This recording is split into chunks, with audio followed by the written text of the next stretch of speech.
All right, if you read this problem, eventually you're going to realize that one way to look at it is this.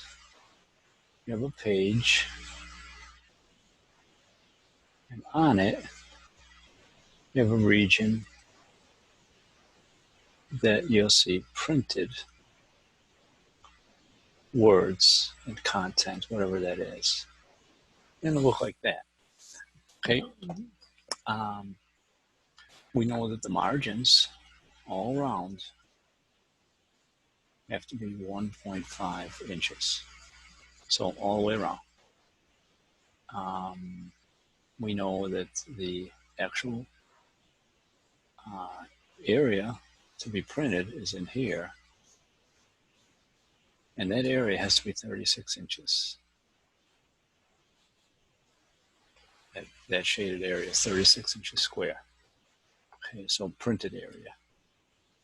Print area, 36 inches square. So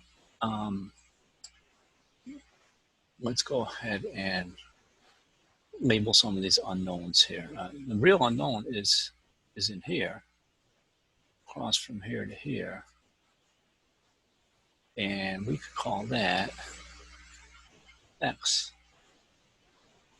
Okay, and there's another unknown this way, coming this way down to here, and that's Y. Okay, so we have X and Y.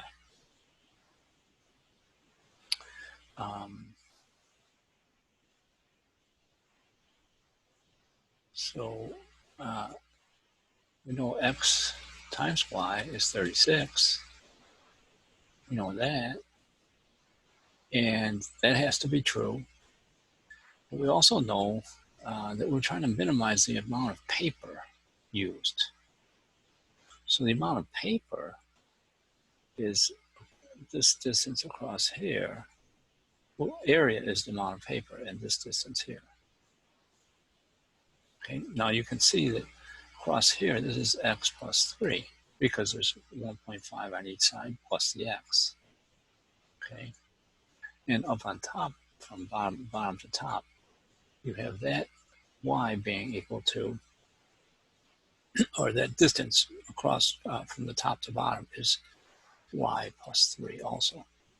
So that's the area that we're trying to minimize. You have X plus 3 times Y plus 3. So that's your primary, but you can't leave it that way. And this is a secondary here. But you can't leave it that way because it's got 3 variables in it and you only want 2. So you need to make a decision about which one of these you're going to get rid of, X or Y. And we're going to use this equation to do it. I'm going to get rid of the Y. Y equals 36 over X. So I'm going to have my primary equation that looks like this. X plus 3 and then the 36 over X plus 3. So that's A. That's my, I want to optimize that and I want to find the minimum amount that A can be. Okay? And still have this 36 inches of print inside there. So I'm going to start with the derivative. A prime is 1 times the 36 over X plus 3 plus the X plus 3 times this derivative in here, which should be a negative 36 over X squared. So what we have here is a 36 over X plus 3 and then minus 36 over X, and then here minus a, what was that, 108 over X squared. Okay, that's A prime. So that's 3 minus 108 over X squared.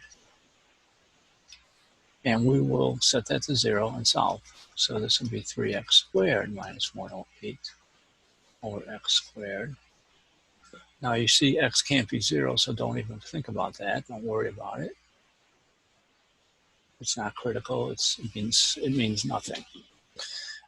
x has to be greater than 0. But this numerator could be 0. If x squared, 3x squared 9 was equal to 108, or x squared was equal to 36. Yeah, x is equal to 6. We can't use a negative, so I didn't put a negative in here. I'm just using a positive 6. So if x is 6, you still might be wondering, does that really give me the minimum? There is no other possible answer. So if this has an answer, it's going to be x equals 6 if this question has an answer. But you still want to make sure that that actually works. So you would have to test that. But in any case, if x is 6, then we know y is 36 over x. So that makes y equal 36 over 6. It's also 6. So x and y are 6. Those would be our numbers. Now let's do a quick double check on that. We see our derivative is this. And if you do a little quick check around that 6, there's x and a prime. There's the 6 and 0. Well, you might try a 1 and a 7. Let's see what happens. Okay, so a prime of 1 is obviously negative. A prime of 7, well, 108 over 49 is definitely less than 3. So that's positive then. Okay, I just did a quick check. So that does verify that we have a minimum at 6. So it's all been verified. And we're good. We're good with our answer.